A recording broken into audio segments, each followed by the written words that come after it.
1절에서 2절 함께 봉독하겠습니다. 신약성경 310페이지입니다. 에베소서 1장 1절에서 2절 함께 봉독하겠습니다.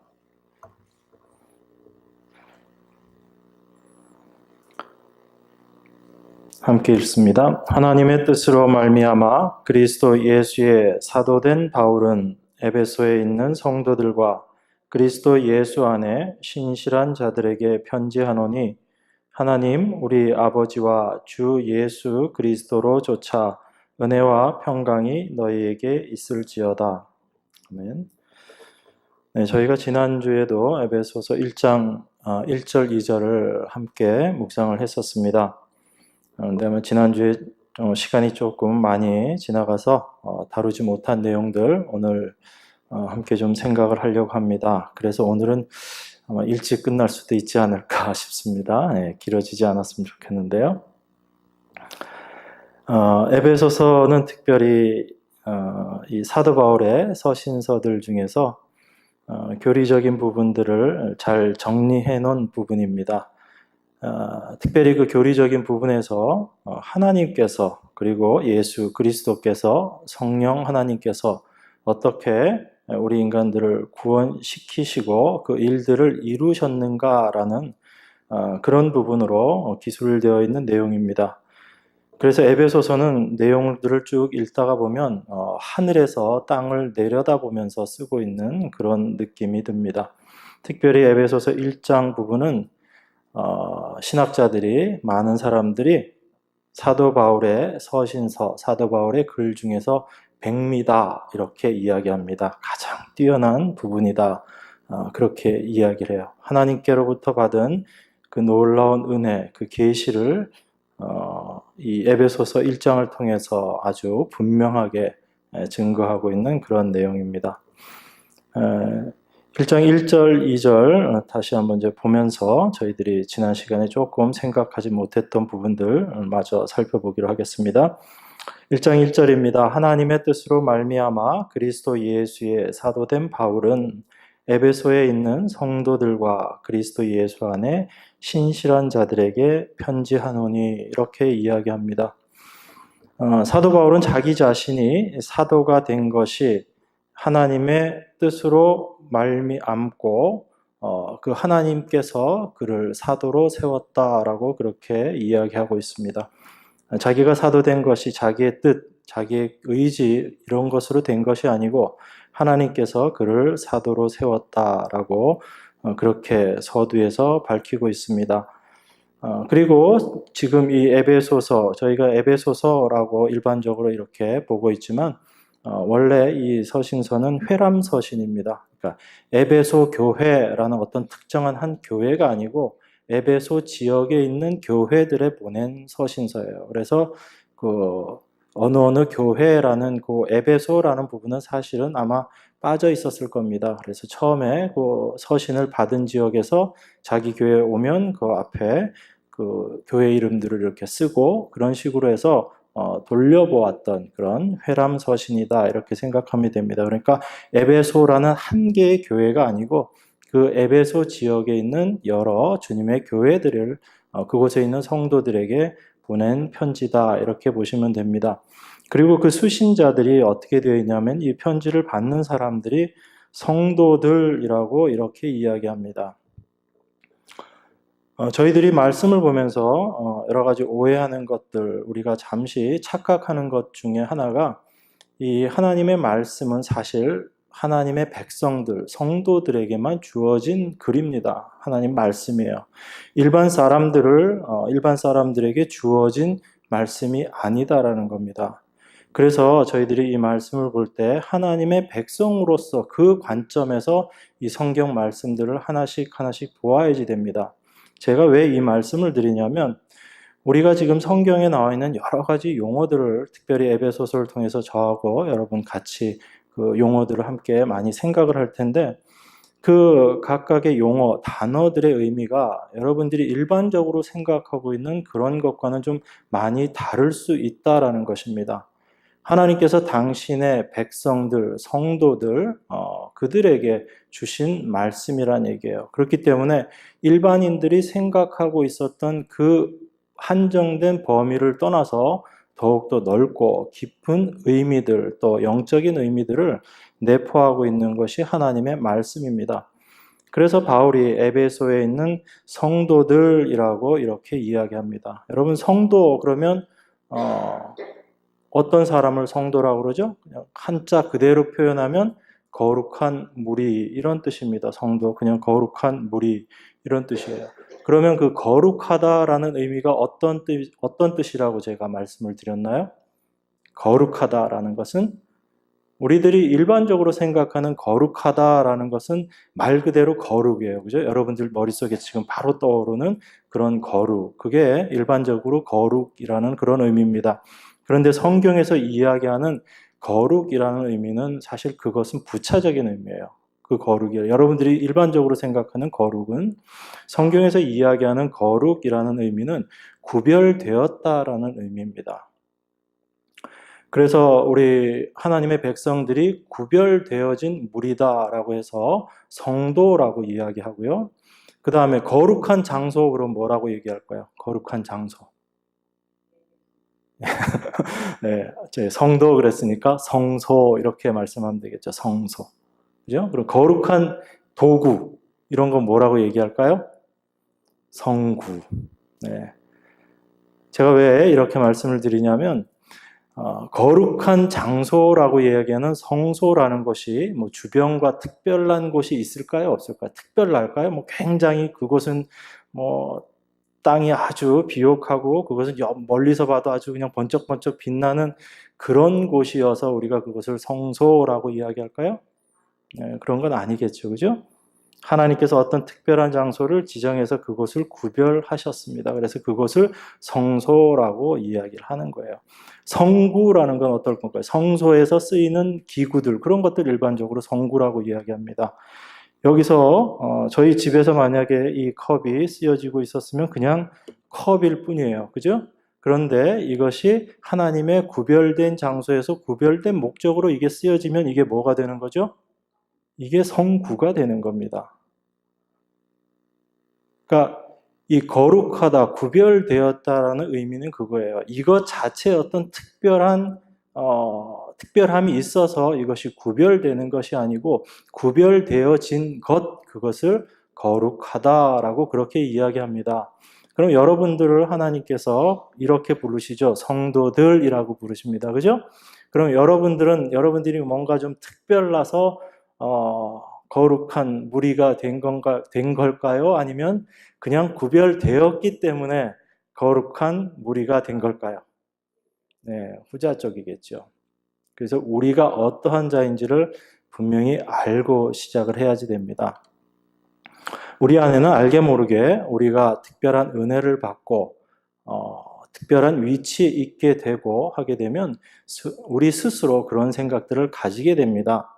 한편으론 부인하면서도 그래도 내가 뭔가 나은 게 있으니까 이런 대접을 내가 받는 것이겠지, 그렇게 생각을 해요. 내가 뭔가 하나님 앞에 그래도 잘한 게 있었으니까 내가 하나님의 거룩한 백성이 되었겠지, 그렇게 우리들이 생각하기 쉽습니다. 그런데 성경에서 이야기하는 그 성도, 거룩하다라는 그 의미는 여러분 자체가 뭔가 특별하고 뛰어난 것이 있고 여러분 안에 뭔가 대단한 것이 있어서 구별해낸 것이 아닙니다. 그래서 여러분 잘 아시는 그 말씀에 보면은 신명기 7장 7절에 보면 하나님께서 이스라엘 백성, 당신의 선민들을 왜 택했는가에 대해서 하나님께서 이렇게 말씀하십니다. 너희를 택하심은 너희가 다른 민족보다 수요가 많은 연고가 아니라 너희는 모든 민족 중에서 가장 적으니라, 이렇게 말씀하고 있어요. 이스라엘 백성들은 그들이 하나님께로부터 택함받은 백성이다라는 그 의미에서 지금도 여전히 그 의식을 갖고 있죠. 그걸 뭐라 그래요? 택함받은 민족이다. 선민의식을 갖고 있습니다. 그런데 하나님께서는 말씀의 구약에, 그들이 보는 구약에 이렇게 써놓은 거예요. 너희들이 뭐 대단해서 내가 너희들을 택한 줄 아느냐? 아니다라는 얘기입니다. 오히려 너희들이 가장 연약하고 보잘것없는 민족이기 때문에 하나님의 영광을 나타내시기 위해서 그들을 택하였다라고 그렇게 이야기합니다.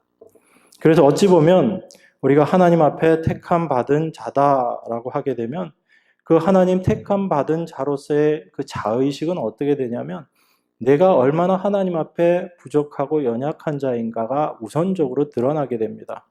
그래서 이런 나를 하나님께서 은혜 주시고 나를 건져 주셨구나라는 그 하나님의 은혜 앞에 감사함으로 나갈 수밖에 없는 것이 참된 하나님의 택함을 받은 사람들이에요. 그 사람들을 성경에서는 성도라고 이야기합니다. 그러니까 사도 바울은 지금 이 에베소 지역에 있는 교회에 있는 성도들에게 지금 편지를 쓰고 있는 것입니다. 그래서 너희가 구별함을 받고 택함 받은 백성들이지만 하나님의 은혜를 받은 자들이지만 그 은혜가 어떻게 너희들에게 임했는지 아느냐라고 지금 바울이 이야기하고 있는 겁니다. 여러분들에게도 동일하게 하나님께서 말씀하시는 줄 믿습니다. 여러분들이 참된 하나님의 성도로서 여러분 자신의 모습을 올바로 깨닫게 된다면 이런 나를 하나님께서 어떻게 구원하셨나? 그 은혜가 참으로 내가 감당할 수 없는 은혜다라는 것을 우리가 늘 고백할 수밖에 없습니다. 그래서 그러한 구별되어진 자들의 고백을 통해서 하나님께서 영광을 받으시는 거예요.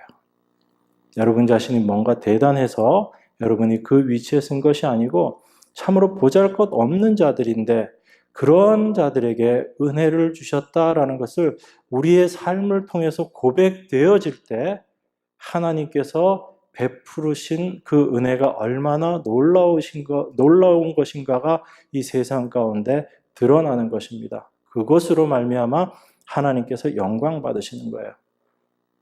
그래서 하나님께 영광 돌린다라는 것도 우리는 많은 경우에 반대 의미로 생각을 합니다.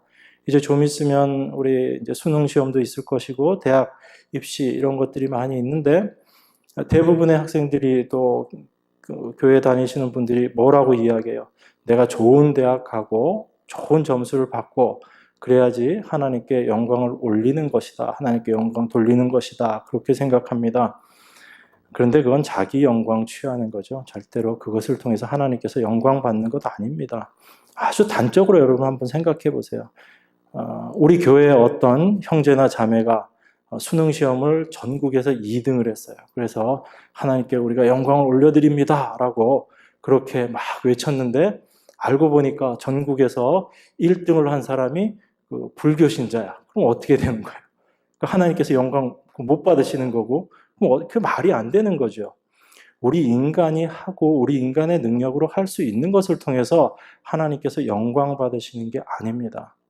하나님께서 우리가 하나님께 영광 돌린다는 것은 우리가 아무리 애쓰고 노력해도 도무지 할 수 없는 일이기 때문에 그 일을 누가 해주셨다는 얘기예요? 하나님께서 하셨다는 얘기입니다. 그래서 하나님께 영광이라는 얘기예요. 우리 같은 죄인이 도저히 하나님 앞에 설 수도 없는 죄인들이 하나님의 은혜가 아니면 도저히 그 위치까지 갈 수 없었던 우리를 하나님께서 건져주시고 불러주셔서 당신의 거룩한 백성을 삼으셨다는 얘기입니다. 그것은 우리로서는 절대로 할 수 없는 일이라는 얘기예요.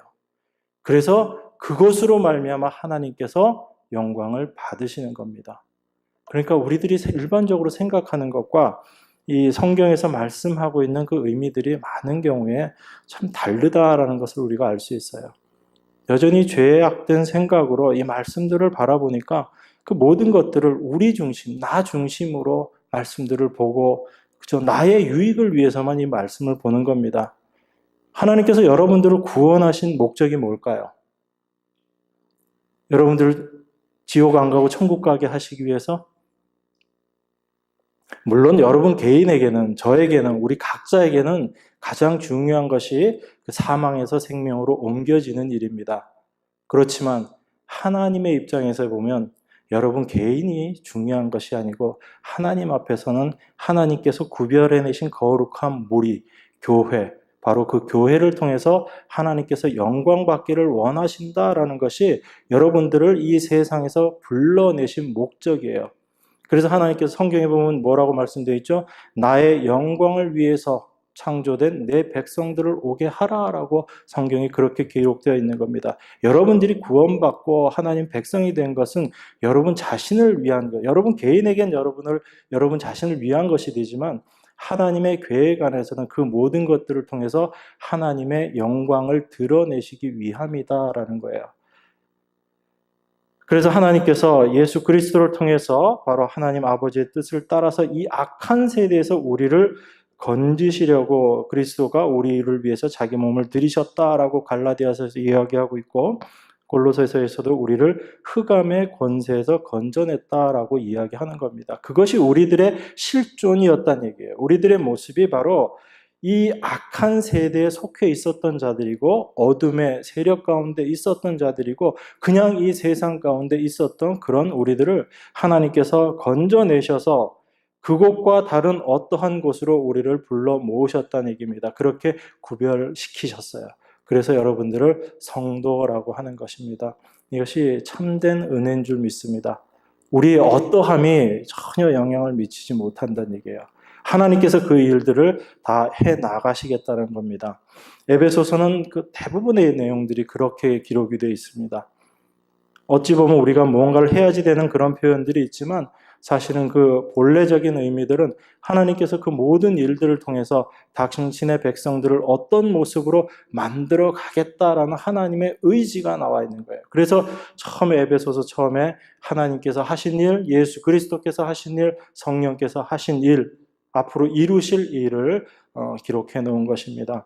그러니까 우리가 이 에베소서 앞에 나와 있는 이 말씀들, 이 삼위 하나님께서 이루어 놓으신 그 일들을 우리가 올바로만 안다면 우리 날마다의 삶 가운데 얼마나 힘이 있겠어요? 얼마나 기쁨이 있겠습니까? 여전히 내 모습을 바라보면 나는 참 보잘것없는 모습으로 여전히 드러날 수밖에 없는데 하나님께서 그런 나를 당신께서 원하시는 그 목적대로 완성시키시겠다라고 말씀하고 계시기 때문에 제가 여러분들에게 여러분들을 이렇게 만들겠습니다라고 목이 터져라고 외쳐도 사실은 그거는 그냥 메아리밖에 안 됩니다. 그죠? 광야에 외치는 소리 그 정도밖에 되지 않아요. 그렇지만 하나님께서 만약에 그렇게 말씀하셨다면 그건 이루어질까요? 이루어지지 않을까요? 네, 이미 이루어진 겁니다. 이루어질 것도 아니고요. 이미 이루어진 겁니다. 그래서 창세기에는 어떻게 기록되어 있어요? 하나님께서 말씀하시니까 말씀하신 그대로 천지가 창조되어 버렸죠. 하나님 말씀하시고 나중에 그것이 되었다 그렇게 되어 있지 않습니다. 창세기 기록을 보면 하나님께서 그렇게 말씀하실 때 그대로 이미 완성된 사실들이 드러나는 거예요. 해와 달과 별이 그대로 드러나게 되고 하나님이 말씀하신 대로 이 천지가 지어지는 겁니다. 완성이 된 모습으로 드러나게 되는 거예요. 그것이 하나님의 능력의 말씀입니다. 그러니까 이 능력의 말씀을 우리가 어떻게 대충 볼 수 있겠어요? 깊이 있게 봐야지. 그래서 제가 지난주에 이어서 오늘도 1절, 2절을 더 묵상을 하는 겁니다. 좀 더 보겠습니다. 그 성도들과 그리스도 예수 안에 신실한 자들에게 편지하노니 이렇게 이야기합니다. 여기서 그 신실한 자라는 표현이 있어요. 이 신실한 자라는 것은 어떤 표현이냐면 우리가 그냥 단순하게 신실한 자 그러면 여러분들은 어떤 의미로 생각이 먼저 드세요? 저 사람 참 신실해 라고 표현하면 여러분들은 어떤 생각이 먼저 들죠? 네. 그래서 뭔가 좀 성실하고 그런 의미의 말씀들로 우리가 받아들여집니다. 그런데 이 말씀도 물론 거기서 크게 벗어나는 건 아니지만 여기서 신실한 자라는 얘기는요. 어떤 쪽에 더 그 의미의 강세가 있냐면 그 믿음을 가지고 행하는 자라는 의미가 강하게 되어 있습니다. 그러니까 단순하게 믿음이 있는 사람의 의미를 떠나서 그 믿음이 있는 사람이 그 믿음을 가지고 실질적으로 행하는 것에 의미를 두고 있다는 얘기예요. 그러니까 이건 여러분들이 잘 이해하셔야 됩니다. 내 안에 믿음이 있으니까 내가 이제 행해야지 그 개념이 아니고 내 안에 있는 믿음으로 말미암아 그 믿음이 실질적으로 겉으로 드러나게 되는 그러한 자의 의미예요. 그래서 예수님께서 그 도마와 이야기하실 때 그 도마가 없는 상태에서 부활하신 예수님이 나타났죠. 그래서 도마가 그 예수님을 내가 다시 봤으면 좋겠다. 내가 도무지 예수님이 부활하셨다는 게 믿어지지 않는다라고 이야기할 때 예수님께서 너가 본고로 믿느냐 보지 않고 믿는 자가 복되다라고 말씀하실 때 그 믿는다라는 표현이 지금 에베소서에 나와 있는 것과 동일한 단어를 쓰고 있는 겁니다. 그래서 실질적으로 그 안에 있는 믿음이 내 모습을 통해서 그 믿음이 실질적으로 역사하게 되는 그러한 모습을 강조하고 있는 부분이 신실한 자라는 표현입니다. 그러니까 바울은 지금 그 에베소에 있는 성도들, 그들이 하나님의 백성으로 구별된 자일 뿐만 아니로 그들 안에서 역사하는 참 믿음이 실질적으로 그들의 삶을 통해서 드러나야 되는, 또 드러나고 있는 그러한 성도들에게, 신실한 자들에게 편지한다라고 그렇게 이야기하고 있습니다. 1절에 보면 저희가 본 내용 중에 한 가지 조금 저희들이 좀 깊이 있게 봐야지 될 부분이 있습니다. 그게 그리스도 예수 안이라는 그런 표현이에요. 성도들과 그리스도 예수 안에 신실한 자들에게 편지한다라고 이야기할 때 이 그리스도 안이라는 이 표현이 나오는데, 성경에 바울 서신에 특별히 많이 나와 있는 표현 중에 하나가 그리스도 안에서라는 그런 표현입니다. 그럼 제가 여러분들에게 다시 또 질문하겠습니다. 여러분, 그리스도 안에서라는 게 어떤 의미죠? 여러분들 이렇게 느낌이 이렇게 탁 바로 잡히시나요? 그리스도 안에서.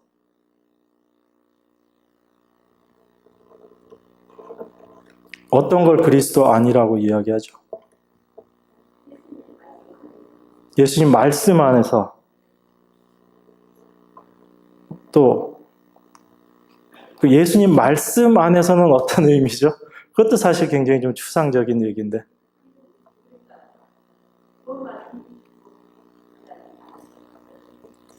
그 말씀으로 구원받은 자들, 그런 의미에서의 그 말씀 안에서, 예.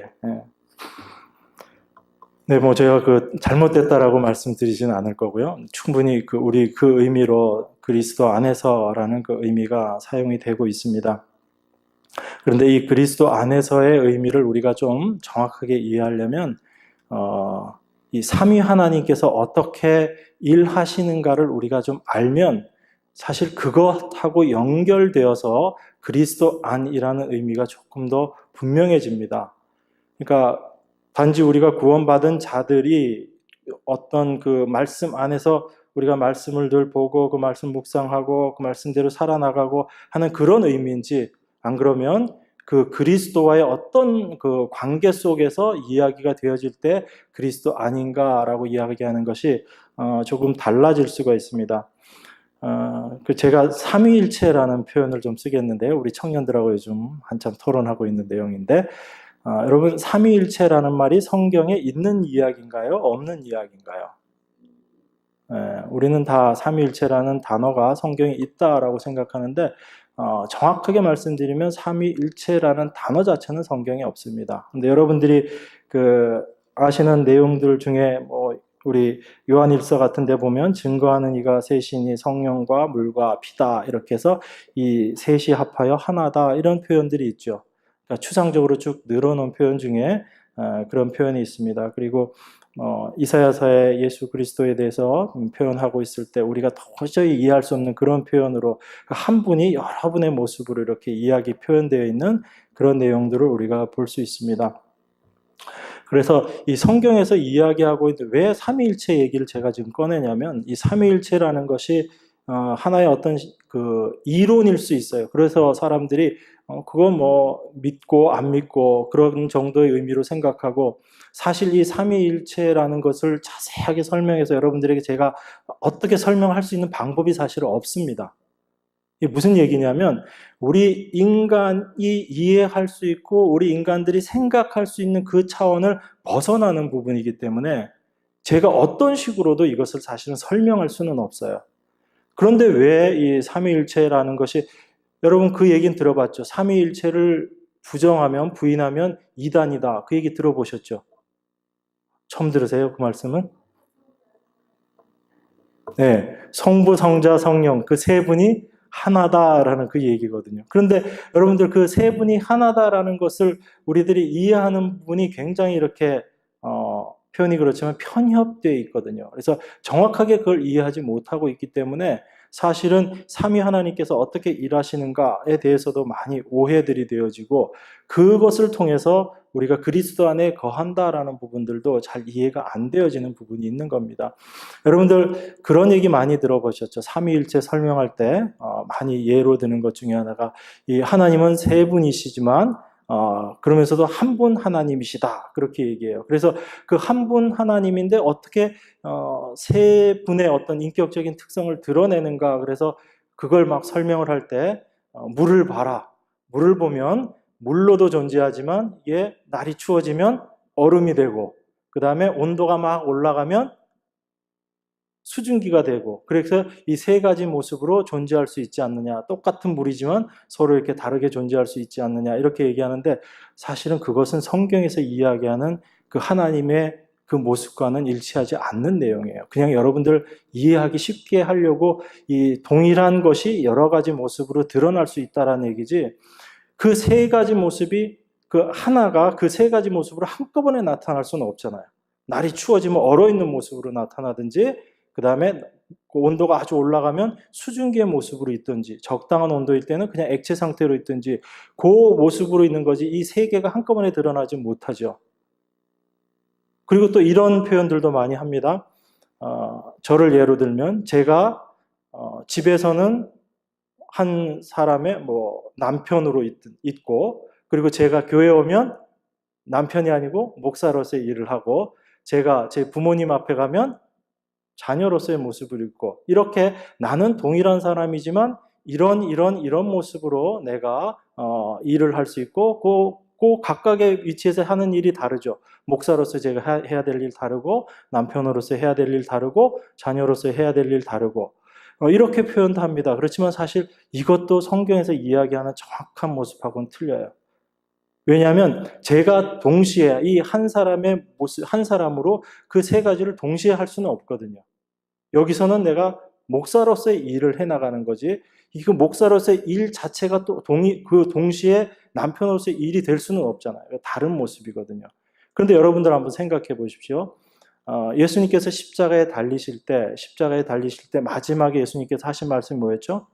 죽기 직전에, 돌아가시기 직전에 나의 하나님 다 이뤘단 정말 제일 마지막이고 나의 하나님 어찌하여 나를 버리시나이까 그렇게 얘기하신다고요. 그러면 십자가에 예수님께서 달려 계시고 한 분 하나님이시라고 그러는데 성부 하나님은 어디에 계신 거예요? 그 십자가에 같이 계신 게 아니고 하늘에 계시고 그분은 지금 성자 하나님이신 예수님을 지금 버리시는 그 모습으로 있는 거죠. 그러니까 아까 얘기했던 그 비유만 가지고 지금 그 모습을 딱 비춰보면 뭔가 좀 안 맞죠.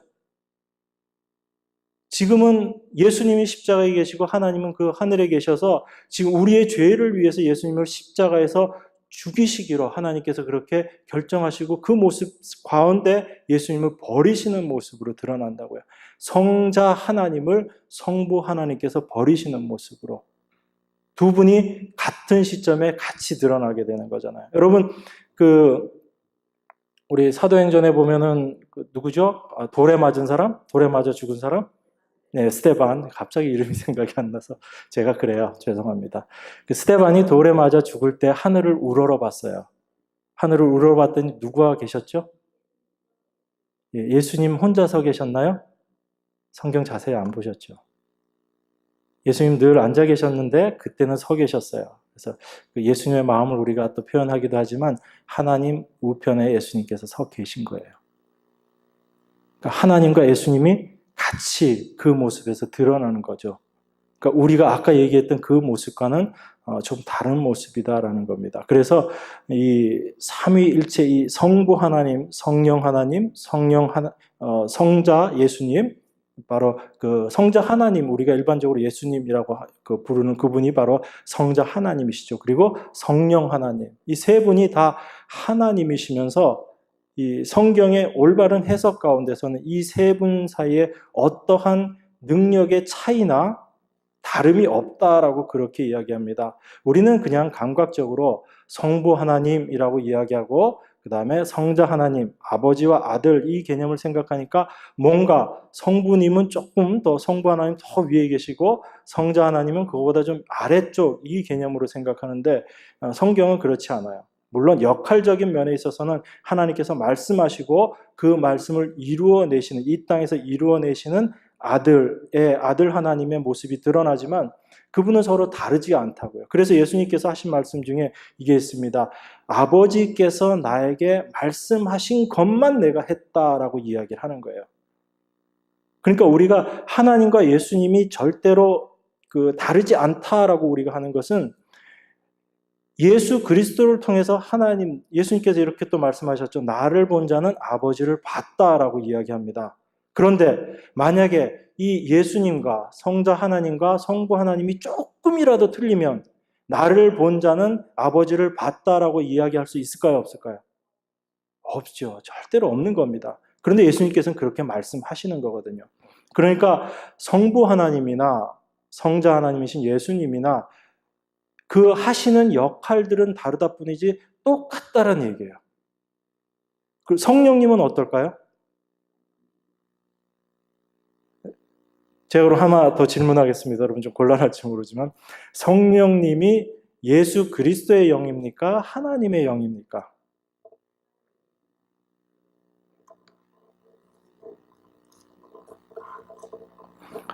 제가 로마서 8장 9절 읽어드릴게요. 만일 너희 속에 하나님의 영이 거하시면 너희가 육신에 있지 아니하고 영에 있나니 누구든지 그리스도의 영이 없으면 그리스도의 사람이 아니라. 로마서 8장 9절에 어떻게 되어 있죠? 하나님의 영이라고 이야기했다가 그리스도의 영이라고 그랬잖아요. 그러니까 이해가 되세요? 이 의미가? 우리들이 도무지 이해할 수 없는 내용이에요. 그러면 왜 이 표현을 써놨을까요? 이 성령님에 대해서. 하나님의 영이라고 그랬다가 그리스도의 영이라고 그랬다가 그리스도의 영이라는 얘기는 성자 예수님과 동일하다는 의미고 하나님의 영이라는 얘기는 그 성부 하나님과 동일하다는 그 의미잖아요. 왜 이렇게 써놨을까요?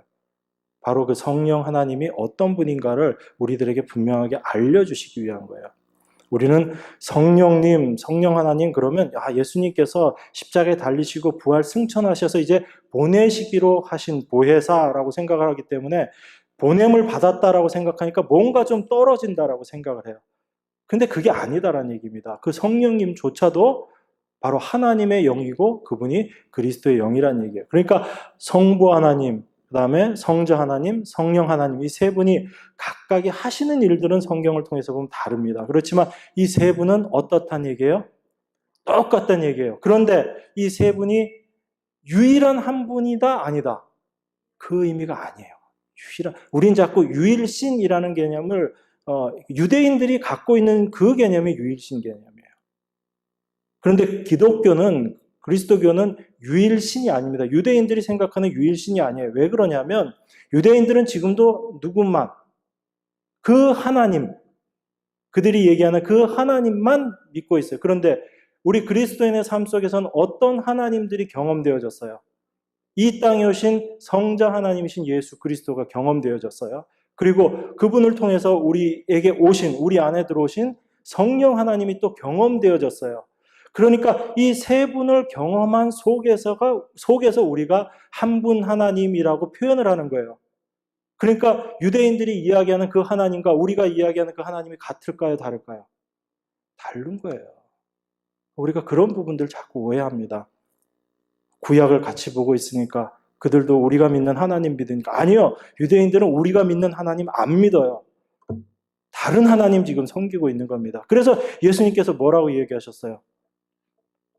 열심히 율법 지키고 그 하나님을 나의 하나님이라고 이야기하고 아브라함을 자기의 조상이라고 얘기했던 그 유대인 바리새인들에게 예수님께서 뭐라고 얘기했어요? 너희가 믿는 그 하나님, 너희가 그 하나님을 하나님이라고 얘기하지 마라. 너희 지금 잘못 생각하고 잘못 알고 있는 거다라고 예수님께서 분명하게 말씀하시는 겁니다. 근데 지금 이 시대에도 사실은 그 성경에서 말씀하고 계신 그 하나님이 아니고 다른 하나님을 섬기는 사람들이 얼마나 많은지 몰라요. 여전히 그 하나님 섬기면서 이 세상 것들 얻으려고 하고, 기도의 내용들 들어보면 대부분 그거잖아요. 세상 것 달라는 기도죠. 하나님 그런 거 주시겠다고 약속하신 적 없거든요. 우리가 재물 얻는 것은 어떻게 하면 돼요? 열심히 일하면 됩니다. 물론 열심히 일해도 못 보는 경우들도 생기긴 하지만 열심히 일하면 돼요. 공부 잘하려면 어떻게 하면 됩니까? 성적 올리려면. 열심히 공부하면 돼요. 제가 말씀드렸죠. 하나님께서 우리에게 주시는 것은 여러분들이 애쓰고 노력해서 얻을 수 있는 것, 그것과는 다른 것을 하나님께서 주신다고요. 그러니까 여러분들이 기도하는 내용도 보면 막 기도하는데 그 자세히 들어보면 저도 마찬가지지만 그 내용의 상당 부분은 사실 하나님 앞에 간구할 것이 아닌 내용들이 참 많다라는 겁니다. 그러니까 우리가 그 모습 속에서 우리 스스로도 사실은 다른 하나님 섬기는 경우가 참 많다라는 얘기예요.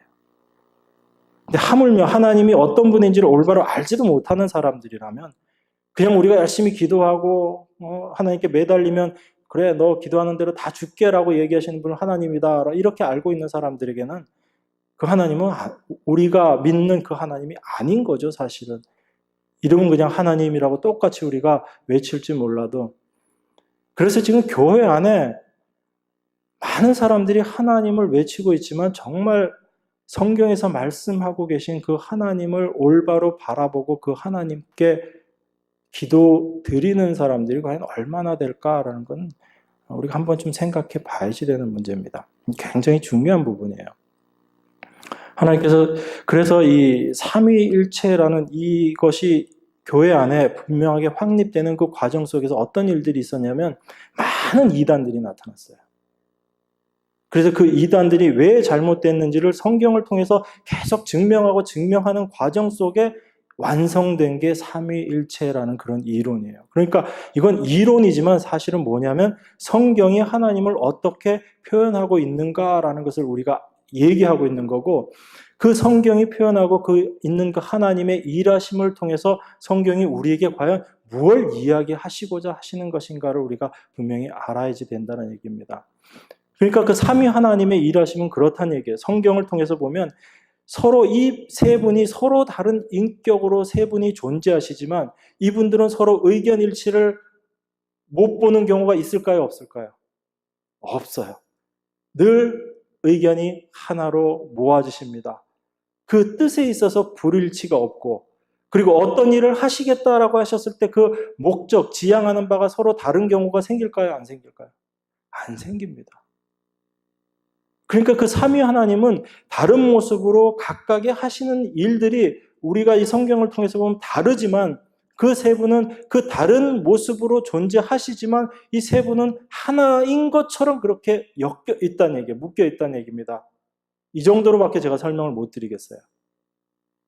그 의미가 삼위 하나님, 그 세 분이 한 분이시다의 의미예요. 그러니까 물리적으로 한 분의 개념이 아니고 비록 세 분이 존재하고 계시지만 그 세 분이 꼭 한 분인 것처럼 그렇게 받아들여지고 그렇게 행하신다라는 의미가 그 삼위 하나님의 의미입니다. 우리 에베소서에 보면 그 그리스도를 머리, 그리고 우리 하나님의 백성들을 몸 이렇게 표현을 합니다. 그죠? 그래서 그 머리와 몸 이걸 우리가 뭐라고 얘기해요? 교회라고 이야기하면서 그 머리와 몸이 하나가 되어 있는 것 그걸 뭐라고 얘기합니까? 연합이라고 이야기하죠. 그리스도와의 연합. 그 그리스도와의 연합이 그 의미가 바로 그리스도 안에서의 의미하고 똑같은 거고요. 사실은.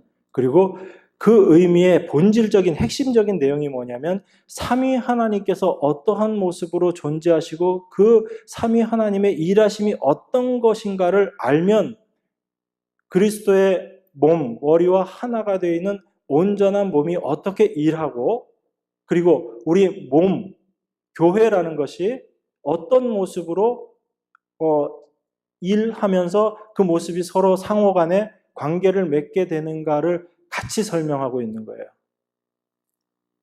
제가 예를 한번 들어보겠습니다. 제가 이 왼손이 있는데 왼손을 제가 이렇게 막 걸어가다가 이 왼손을 어디에 탁 부딪혔어요. 굉장히 아파요. 굉장히 아프면 이 왼손만 아프고 이 오른손은 하나도 그 아픔을 못 느끼고 뭐 혼자 아파라 이렇게 되나요? 아니면 이 아픔을 이 온몸이 같이 느끼게 되나요? 같이 느끼게 되죠. 그런데 우리 몸은 왼팔, 왼손, 왼손가락, 엄지손가락 이렇게 다 따로 있고 또 오른손도 있고 다리도 있고 다 있습니다. 그래서 각각을 지체라고 이야기해요. 그 지체가 몸 안에서 어떤 식으로 유기적으로 연결이 되어 있느냐면 서로 각각 하는 일은 다 다릅니다. 위치도 다 다르고 그렇지만 어느 한 곳에 어떤 문제가 생기면 그 문제를 얘 혼자 겪는 일이 아니고 어떻게 우리가 받아들여져요? 몸은 전체가 똑같이 그 일에 대해서 동일하게 느끼게 되는 겁니다. 동일하게 생각을 해요. 나는 부딪혀가지고 무지무지 아픈데 여기는 아프다라고 얘기하는데 이쪽에서는 전혀 아픈 것에 대한 공감이 안 이루어진다. 그게 있을 수가 있을까 없을까? 안 된다는 얘기입니다. 그렇게 되지 않는다는 얘기예요. 그러면 우리 지체 중에 어느 한 부분에 발생했던 그 지체가 겪고 있는 그 일들을 이 몸이 하나로 동일하게 고민하고 동일하게 아파하고 그 문제에 대해서 같이 고민하는 그게 몸의 정상적인 모습이에요. 몸이 정상적으로 움직이게 되면. 삼위 하나님께서 어떤 분이시라고 그랬죠? 세 분이 각각의 하시는 일은 다 틀리고 위치는 다 틀린 것 같지만 그분의 뜻은 그분의 목표는 어떤 것에 대해서 느끼는 것은 전혀 다르지 않다라고 이야기하고 있죠. 그게 우리 몸, 하나님의 몸된 교회가 바로 그 모습대로 되어져야지 된다라는 것이 이 에베소서의 결론 부분에 에베소서 후반부에 보면 그리스도의 몸에 대해서 열심히 이야기하고 있잖아요. 그러면서 그 몸이 너희들은 각자 따로니까 너희들 각자의 위치에서 그냥 잘 버텨 이렇게 얘기해요? 아니면 그리스도 그 몸의 지체들의 연합을 이야기합니까? 머리를 중심으로 연합을 이야기하고 있거든요. 그래서 삼위 하나님께서 그렇게 일하시는 것처럼 그리스도의 몸인 교회는 그런 모습으로 역사해야지 된다. 그런 모습으로 드러나야지 된다라는 겁니다. 그럼 이제 우리 현실의 교회들을 한번 생각해 보자고요. 당장 우리 교회만 보더라도.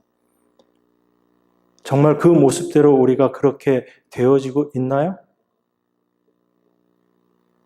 안 되어 있죠. 안 되죠. 여러분 스스로를 생각해도 그렇고 우리가 원하는 그 모습대로 되어지지 않는다고요. 그러니까 우리는 어떻게 그럼 우리 이제 포기하자. 우린 비록 몸이지만 어쩔 수 없지. 이건 도저히 우리가 안 되는 부분이야. 이렇게 포기해 버릴까요? 포기해 버릴 거면 굳이 하나님께서 여기다 이렇게 말씀으로 써 놓으신 건 아니겠죠. 물론 그 완성된 모습은 분명히 어느 시점에를 두고 우리가 생각할 수밖에 없어요. 그렇지만 그 완성된 곳을 향해서 이 교회는 지금 계속 가고 있는 거거든요. 그럼 가고 있는 이 과정 속에서 하나님께서 어떤 일을 하실까? 하나님은 이미 완성된 교회의 모습을 우리에게 보여주시고 삼위 하나님께서 어떻게 역사하시고 어떻게 일하시는가를 우리에게 이미 보여주셨어요. 성경을 통해서. 그러면 그리스도의 머리 되신 그리스도와 이 몸된 교회가 온전히 하나가 되어서 그리스도의 생각이 바로 직접적으로 우리 이 몸에 전달이 돼서 동일한 모습으로 역사하게 되는 것. 우리가 그걸 그리스도 안에서라는 표현을 쓰는 거거든요. 그러니까 그리스도 안이라는 표현은 우리가 추상적으로 막연하게 생각하는 것이 아니고 그 삼위 하나님께서 서로 다르지 않게 동일한 일들을 향해서 그렇게 역사하시고 또 그 모든 일들 가운데 함께 하시는 모습처럼 예수 그리스도와 이 몸된 교회가 그런 모습으로 완성되어 가는 것, 완성되는 것, 그것이 사실은 그리스도 안에서라는 온전한 표현이에요. 그런데 그 그리스도 안에서는 또 하나의 의미가 뭐냐면 교회 그 각각의 지체들이 그 삼위 하나님께서 함께 하심처럼 이 각각의 지체들도 몸 안에서 동일한 모습으로 그렇게 되어질 것이다라는 거예요. 절대로 다른 몸이 되지 않는다는 얘기입니다. 지체가 서로 다른 생각을 하지 않는다는 얘기예요. 하나로 모아져는 왜? 그리스도가 머리가 되시기 때문에, 그래서 그 머리와 똑같이 고민하고 똑같이 행동하게 되고 똑같은 목표점을 향해서 가게 되는 모습, 그게 바로 몸된 그리스도의 몸된 교회다라는 겁니다.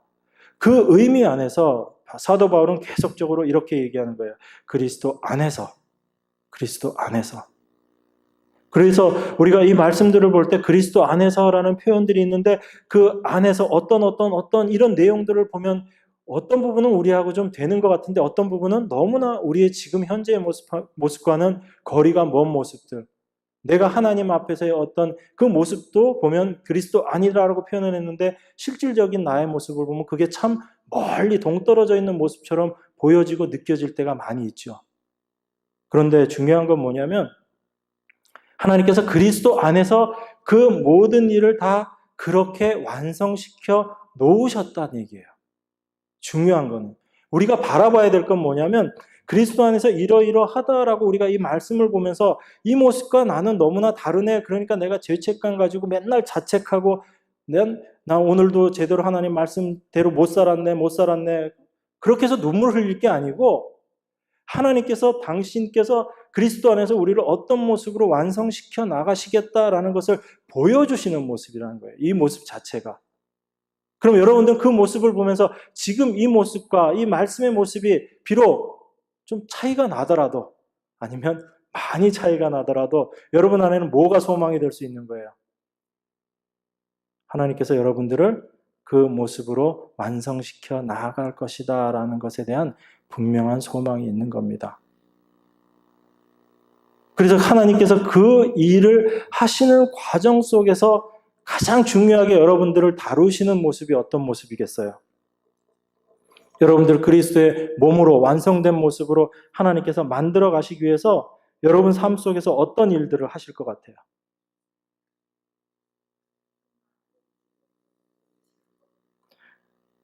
이 교회 안에 참 다른 모습의 사람들이 다 모여 있거든요. 생각도 다르고요. 자라온 환경도 다르고 습관들도 다르고 머리숱이 많은 사람도 있고 또 키가 큰 사람도 있고 또 잘생긴 사람도 있고 네, 그 여러 부류의 사람들이 모여 있습니다. 그런데 그 여러 부류의 사람들이 모여서 각자 자기 자신의 어떤 모습을 드러내려고만 한다면 하나님이 원하시는 그 모습이 될까요? 안 될까요? 안 된다는 얘기입니다. 그래서 하나님께서 교회를 사랑하셔서 그 교회 안에 하나님께서 하시는 일 중에 하나가 우리가 바로 어떠한 자들인가를 드러내시는 일을 하신다는 거예요. 그래서 하나님께서 원하시는 그 완성된 모습으로 우리를 만들어 가시기 위해서 하나님께서 우리 안에 있는 그 속에 있는 죄들이 얼마나 하나님 앞에 죄악된 것인가, 그 죄가 죄 자체로서 끝나는 것이 아니고 그 죄로 말미암아 우리가 하나님 앞에 얼마나 부정한 자의 모습인가를 하나님께서 들추어 내시는 거예요. 그냥 이 속에 감춰져 있으면 난 그런 사람 아니야 라고 생각하니까 하나님께서 그거 일부러 들추어 내시는 거예요. 저 사람은 참 점잖은 사람 같은데 어느 날 보니까 아주 그냥 화라산 터지듯이 그렇게 터지네. 보여주시는 거예요. 그것도 혼자 조용히 있을 때 터지는 게 아니고 몰래 그랬는데 옆에 딴 사람들이 또 봤어. 그거 봐가지고 또 교회는 또 이 말이 빠르잖아요. 그래서 소문 쫙 나고 그래서 뭐 고개 들고 다니기도 힘들게 그런 일도 생기고. 근데 그게 누구에게 유익이 될까요? 그 사람에게 유익이 되고 교회에 유익이 되는 겁니다. 그 전까지는 자기는 안 그런 사람이야 그렇게 하고 살았었지만 드러나고 나니까 그렇다고 해서 이제 막 화내고 다니는 건 아니죠. 그죠? 그렇지만 자기가 그런 모습이라는 거 이제 고백하는 겁니다. 성도들 앞에서 인정하는 거고요. 그거 안 드러났을 때는 이 사람은 끝까지 자기는 안 그런 것처럼 행동하고 살아야지 돼요. 얼마나 힘들겠어요. 여러분, 이 목회자들이 얼마나 힘들겠어요. 여러분이나 저나 똑같은 그릇인데 늘 안 그런 것처럼 행동해야지 되니까 안 그런 부분도 있어요. 어차피 다 다르니까. 그렇지만 내 안에 있는 것들 하나님께서 다 들춰내시면서 그 모습들 드러나게 하시고 그것이 하나씩 하나씩 드러날 때마다 내 자신에게도 내 스스로가 이제 의지하지 않게 되고 나를 의지하지 않게 되고 그걸 우리가 자기 부인이라고 이야기하죠. 그 모습을 통해서 내가 내 스스로 의지하고 있었던 그 모습이 얼마나 미련한 모습이었던가 그걸 알게 하는 거죠. 그 전까지는 그래도 나는 이 정도는 그래도 되는 사람이라 생각을 해서 그만큼의 위치에서 뭔가 스스로를 계속 채찍질하고 그렇게 했었던 정말 자유함이 없는 그 삶 속을 살아가다가 하나님께서 그거 들춰내시고 너가 어떤 모습인지 깨닫게 하시고 그래서 이제 그런 나 의지하지 않고 대신 내 안에 계신 예수 그리스도 의지하는 그 사람 되게끔 하나님께서 만들어 가시는 것 그게 하나님의 참 은혜거든요. 그래서 그리스도인의 삶의 시작은 은혜로부터 시작한다라고 이야기합니다. 그래서 그 은혜 받은 자들이 그러니까 은혜라는 건 성경에서 이야기하는 은혜는 어떤 거예요? 여러분들 좋은 거 이렇게 막 주고 자식이 막 공부도 안 하는데 뭐 시험 점수 잘 나와서 좋은 대학 막 가고 졸업했는데 뭐 이러고 있는데 좋은 데 취직하고 그런 게 막 쏟아지면 그게 은혜일까요? 아니잖아요. 그죠? 정말 은혜는 뭐예요?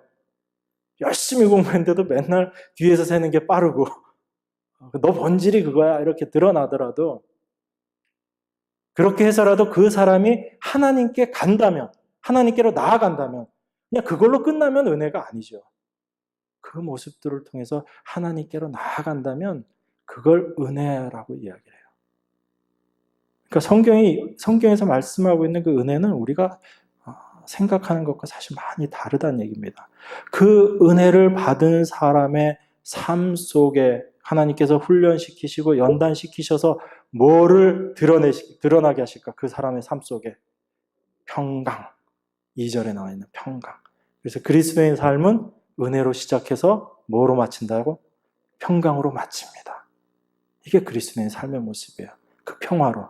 그러니까 그 평화라는 것 자체도 가만 생각해 보면 그냥 단지 아무 일도 없이 그냥 조용하고 내 마음이 고요해라는 그런 평강은 또 아니에요. 하나님께서 주시는 평강은 우리 안에를 그렇게 뒤집어 놓으면서 그 폭풍을 치는 가운데 예수 그리스도가 그 배전에서 주무실 수 있는 그 평강이에요. 그러니까 우리의 환경이나 상황은 그 폭풍 치는 환경이라고 그 상황이라고요. 그런데 그 안에 그리스도로 말미암아 깨닫게 되는 경험하게 되는 그 평화, 그 평강 그거 누리는 거예요. 하나님께서 그 평강 주시겠다고 얘기하신 거거든요. 그래서 예수님께서도 그렇게 말씀하셨잖아요. 내가 주는 이 평강은 이 평화는 세상이 주는 것과 같다 다르다라고 말씀해요. 우리는 평강 그러면 그냥 날 좋고 내 마음이 참 편하고 그런 거 생각하는데 주님은 그거 아니다라는 얘기예요. 환경은 오히려 더 우리를 죽일 것처럼 그렇게 덤벼들지만 그 안에서 그리스도로 말미암아 우리 안에 찾아오는 평강, 평화 그것이 참된 평화라는 얘기입니다. 그 평화는 바로 하나님과의 올바른 관계 속에서만 주어질 수 있는 평강이고 그래서 제가 평화를 지난 시간에 설명드릴 때 그렇게 말씀드렸죠. 하나님과 관계가 끊어져 버려서 단절되어 버려서 하나님과 원수되었던 그런 우리가 하나님과 다시 하나가 됨으로 얻게 되는 평화, 평강 그것이 성경에서 이야기하는 그 샬롬, 평강의 의미라는 거예요. 그래서 그 평강은 연합의 의미입니다. 하나님과의 연합, 그리스도의 연합. 그러니까 다르지 않죠. 하나님이 함께 하심으로 말미암아 그 삼위 하나님이 그 함께 하시는 그 모습, 온전한 평화, 그 모습대로 우리들 안에서도 사실은 하나님과의 관계 속에서 그것들이 경험되어지는 것이고 그 일들을 통해서 우리가 하나님의 함께 하심을 고백하게 되는 거고 그리고 우리의 환경들, 내 안에서 일어나는 그 일들을 통해서 내가 하나님 앞에 내 스스로를 부인하게 되는 그 모습을 통해서 내 안에 있는 그리스도가 드러나게 되는 거거든요. 그래서 그 주님 의지하고 살아가는 그 모습, 그게 바로 우리가 그리스도 안에서라는 그 삶의 성경에서 이야기하고 있는 그 의미인 겁니다. 하나님께서 우리에게 그것을 주시기를 원하세요. 하나님께서 그렇게 우리에게 주셨다는 걸 여러분들이 알기를 원하십니다. 여러분들이 이 말씀을 통해서 하나님께서 얼마나 큰 은혜를 여러분들에게 주셨는지를 하나님은 알기를 원해요. 그래서 호세아서에 보면 여호와를 알자. 어떻게 알자? 힘써 여호와를 알자라고 이야기합니다. 여러분들이 그 하나님을 올바로 알아야지 돼요. 하나님께서는 당신의 모습을 이 성경을 통해서 다 드러내 주셨거든요. 그러니까 우리가 이 성경을 보고 열심히 공부하는 게 그냥 지식을 더하는 게 아니고 이 말씀들을 통해서 하나님이 어떤 분이신가, 우리를 향해서 하나님의 계획이 어떠한 것인가를 우리가 알아가는 겁니다. 그 하나님을 알아감을 통해서 하나님께서 우리에게 보여주심, 나타내 주심을 통해서 우리 안에 참된 소망이 생기는 거예요. 내 야망이 아니고 내 욕망이 아니고 하나님께서 주시는 참된 소망이 우리 안에서 생겨나는 겁니다. 그 소망 붙잡고 이 세상을 나그네로 사는 사람이 바로 성도, 그리스도인, 하나님의 백성입니다. 저와 여러분 다 그런 하나님의 귀한 성도님들 되시기를, 또 그 성도님이신 줄 저희들이 믿고 하나님 앞에 찬양 드리는 저희들 되기를 원합니다. 잠깐 기도하겠습니다. 하나님 아버지 감사합니다. 저희들의 모습이 어떠하든지 하나님께서 저희들을 당신의 거룩한 백성으로 세우셨다고 말씀하셨습니다. 우리 안에 하나님으로 말미암은 그 참된 기쁨과 소망이 있게 하여 주시옵소서. 우리를 향하신 하나님의 그 놀라운 계획들을 저희가 이 말씀을 통해서 올바로 보기를 원합니다. 하나님께서 저희들을 얼마나 사랑하시는지, 하나님께서 저희들에게 어떤 은혜를 쏟아 부어주셨는지를 저희가 분명히 깨닫게 하여 주시옵소서. 그래서 이 세상에 헛된 것들 구하지 않게 하시고 오직 그 하나님만 바라며 그 하나님만 향해 나아갈 수 있는 저희들 되게 하셔서 그리스도 안에서 온전한 몸으로 세워지는 저희들 될 수 있도록 은혜 더하여 주시옵소서. 이 모든 일들 하나님께서 이미 완성하시고 저희들을 또 그곳으로 끌고 가실 줄 믿사오며 귀하신 예수 그리스도 이름 받들어 기도드리옵나이다. 아멘.